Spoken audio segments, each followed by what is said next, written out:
Respectfully, Brittney Griner was in a Russian prison. You would think that somebody who is now free, back in America on home soil, would not have too much to complain about. Brittney Griner just experienced a total breakdown after Stephen A. Smith completely called her out for saying racially charged things about Caitlin Clark. The athlete who survived Russian detention believed she could use race as an excuse regarding fan enthusiasm. However, Stephen A. brought up some hard facts she seemed to have overlooked. His response hit so hard that Griner totally lost composure, which proved more humiliating for her. What stung worse? Getting exposed for her racial remarks or having Stephen A. reference the Russian prison rescue?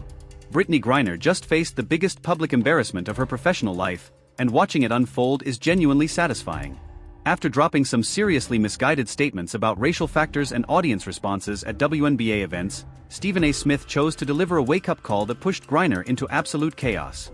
The breakdown that occurred was so dramatic it needs its own feature presentation. Yeah, she says right there, watch this.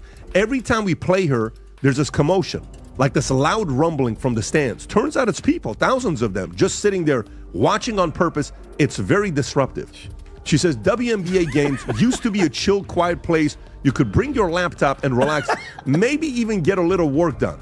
But now, it's like there's large gatherings of people watching us from the stands. Some of them are yelling crazy shit about what they're seeing, putting unfair pressure on us to score, like we're there for their entertainment. You are! The whole thing is toxic. I saw a guy with his daughter in the crowd, both of them yelling, couldn't hear what they were saying exactly, but it was either my performance or some light racism.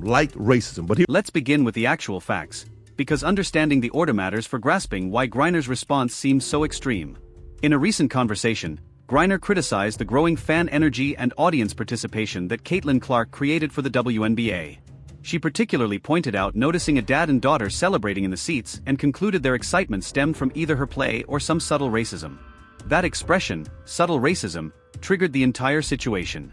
Griner applied it to describe supporters getting excited at sporting competitions. Consider that briefly. A professional player observed people celebrating during athletic events and instantly suspected racial reasons. That degree of suspicion and victimhood mentality is precisely what Stephen A. Smith refused to ignore. Respectfully, Brittney Griner was in a Russian prison. You would think that somebody who is now free, back in America on home soil, would not have too much to complain about. Especially something like this. Fans in every sport. She described the fans. Yeah. Once Stephen A. learned about Griner's statements, he spoke without restraint. He reminded viewers that Griner was actually freed from Russian detention recently through a prisoner swap involving the release of Victor Bout, an arms trafficker called the Merchant of Death who faced conviction for plotting to murder Americans. The United States administration exchanged a convicted terrorist to secure Griner's return. Her answer to liberation is criticizing fan enthusiasm. And when you, clearly she's not remembering who they let out to get her back. The Merchant of Death. The Merchant of Death. An arms dealer that wanted to kill American citizens, according to the reports. That's who they let out. For her. The connection Stephen A. drew was completely crushing. Here stands someone who faced genuine oppression, real restrictions on liberty, actual penalties for her choices, and she's leveraging that experience to criticize Americans getting enthusiastic at basketball competitions. The degree of ungratefulness and insensitivity was so clear that even Griner's defenders couldn't justify her stance. But this is where Griner's response turned completely irrational. Rather than accepting the legitimate point Stephen A. presented or displaying any appreciation for her circumstances, she intensified the victim story and launched personal attacks on Stephen A. She claimed he couldn't comprehend her situation, rejected his commentary as uninformed, and essentially had a public breakdown because someone challenged her perspective. prices, insane. Let me read you the ticket prices. After Caitlin Clark's been hurt for 2 weeks, All right, so let's go through this. Caitlin Clark absence is having an immediate impact beyond the court. According to data shared by Yahoo Sports via TickPick, prices for 2 specific Indiana Fever away games against the Chicago Sky and the Washington Mystics dropped. The contradiction in Griner's response is absolutely flawless. She criticized fan excitement for interfering with her basketball performance, yet then she generated far greater disruption through her statements and following breakdown than any audience ever managed. She transformed into exactly what bothered her, a distracting element that pulls focus from the actual competition. Stephen A's breakdown extended beyond simply the detention rescue perspective, although that remained definitely the harshest element of his response. He additionally highlighted how Griner's grievances expose a basic failure to grasp what professional sports entertainment represents. Supporters don't spend money to remain silent and offer gentle claps. They paid to show their feelings, celebrate amazing moments, and build excitement. The reality that Griner considered crowd passion disruptive demonstrates how separated she's grown from professional athletics reality. In all other sports, athletes thrive on audience energy and harness it to improve their output. Yet Griner approached fan participation like a burden instead of a chance to demonstrate her skills on a larger platform. Griner's breakdown additionally exposed how ill-equipped certain WNBA athletes were for widespread attention for 25 years. They functioned in isolation where criticism stayed minor, standards remained low, and responsibility was virtually absent. Caitlin Clark's entrance introduced genuine examination, genuine demands, and genuine results for output, and certain players obviously weren't prepared for that shift. The racial dimension of Griner's initial statements proved especially troubling because it presumed the worst conceivable reasons from supporters who were merely enthusiastic about basketball. The belief that father-daughter teams celebrating at competitions must be participating in racism demonstrates a perspective that's actively seeking issues instead of valuing chances. Stephen A. didn't overlook that component either. He identified how risky it becomes when public personalities carelessly toss around racism accusations without proof or background. It reduces the effectiveness of confronting genuine racial problems and builds separation where none should occur. Griner's casual application of subtle racism to characterize crowd excitement was precisely the type of careless language that Stephen A. has dedicated his profession to confronting. The breakdown following Stephen A.'s response was everything expected from someone who's never faced responsibility for their words. Griner turned to social platforms, created numerous defensive messages, and essentially validated every critique about her mindset and method toward professional athletics. Rather than considering the legitimate concerns presented, she targeted the speaker and adopted victimhood. What rendered Griner's response even more humiliating was the moment. Her breakdown occurred exactly as the WNBA experiences extraordinary expansion in following and income, mostly because of Caitlin Clark's influence. Instead of welcoming the chance that growing visibility offers, Griner was criticizing the exact element that's earning her and every WNBA athlete more income than they've previously received. The detention rescue perspective that Stephen A. mentioned proved especially powerful because it emphasized the sharp difference between Griner's time imprisoned and her present grievances about American basketball supporters.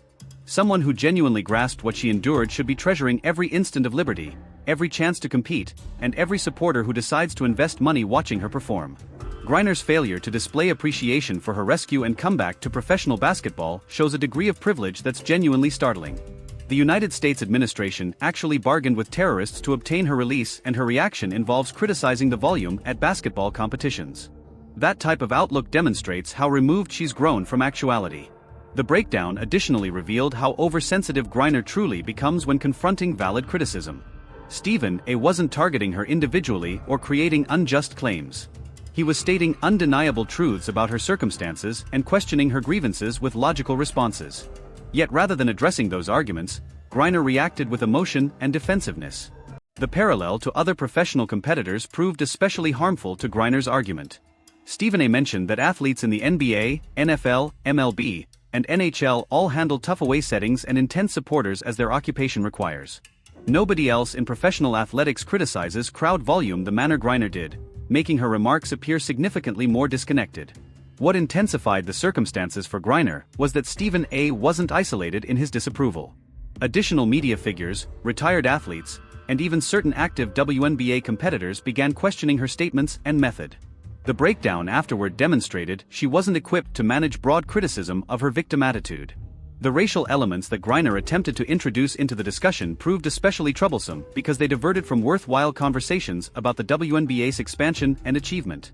Rather than celebrating growing fan participation and income, she was searching for issues and complaints where nothing existed. Stephen A's answer to Griner's breakdown was ideal because he didn't retreat or express regret for stating legitimate arguments.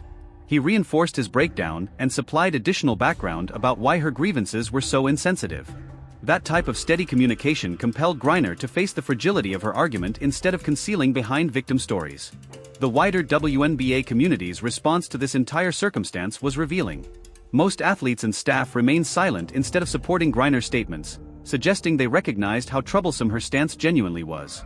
The absence of backing for her racial claim demonstrated that even her colleagues understood she'd overstepped. Griner's breakdown additionally emphasized the gap between valid criticism and fabricated complaints. Stephen A was tackling genuine concerns with her statements and method, while Griner was inventing issues where nothing occurred.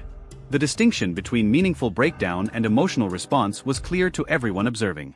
The moment of this entire dispute was especially unfortunate for Griner because it occurred during a stretch when the WNBA urgently requires favorable attention and popular acceptance. Her grievances about supporter participation and casual racism claims were precisely the type of pessimism that might push away the casual supporters the organization requires to sustain its expansion.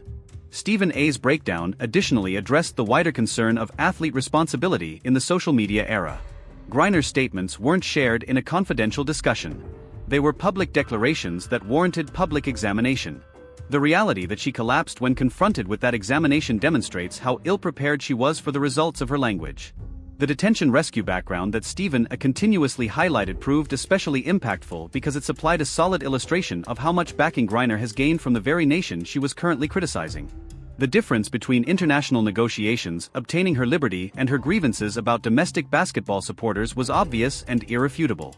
Griner's response additionally showed how social platforms can magnify and prolong disputes that might have disappeared rapidly in earlier times. Rather than allowing Stephen A's disapproval to vanish, her protective messages and emotional responses sustained the narrative and made her appear worse with every new statement. The most harmful element of Griner's breakdown was how it validated every unfavorable assumption about privileged competitors who can't manage criticism. Rather than displaying maturity, responsibility, or insight, she intensified victim stories and targeted anyone who challenged her method. Stephen A's steady communication throughout this dispute proved especially impactful because he maintained facts and unbiased breakdown instead of individual targeting. He allowed Griner's actual statements and responses to represent themselves while supplying background that render her stance appear even more irrational. The wider consequences of this dispute reach beyond simply one athlete's statements. It emphasized the conflict between the WNBA's pursuit of popular attention and certain athletes' preference for low-pressure, low-expectation settings. Griner's grievances captured precisely the type of outlook that maintained the organization insignificant for 25 years. The breakdown additionally demonstrated how ill-equipped certain athletes are for the type of examination that accompanies real fame and cultural significance.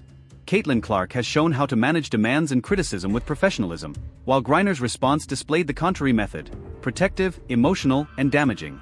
What rendered Griner's response even more humiliating was that she generated a substantially larger dispute through her breakdown than Stephen A's initial criticism would have created.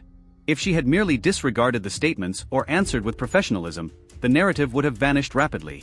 Rather, her emotional response transformed it into a several-day media event. The detention rescue perspective will likely accompany Griner for her remaining career now, thanks to her failure to display suitable appreciation and insight. Stephen A ensured that link was permanently formed in public awareness, and Griner's breakdown only strengthened the argument about her absence of gratitude. The most rewarding element of this entire circumstance was observing someone finally holding Griner responsible for insensitive statements without retreating when she attempted to adopt victimhood. Stephen A declined to allow her to conceal behind racial complaints or protective avoidance, which compelled her to face the fragility of her genuine points. Griner's breakdown basically confirmed every argument Stephen A presented about her attitude and method toward professional athletics. Rather than showing development, responsibility, or insight, she validated that she's precisely the type of privileged competitor who criticizes achievement instead of welcoming chance. The enduring effect of this dispute will likely be that Griner becomes recognized more for her failure to manage criticism than for any basketball accomplishments. Her breakdown dominated any favorable impacts she might contribute to the sport and positioned her as someone who generates issues instead of addressing them. Brittney Griner just discovered why you never attempt to adopt victimhood with Stephen A. Smith. Her racial statements failed dramatically, and the breakdown that occurred was genuine entertainment. The Russian detention rescue perspective was completely harsh, but totally required. Click that like button if you believe Stephen A was correct and subscribe for additional responsibility instances.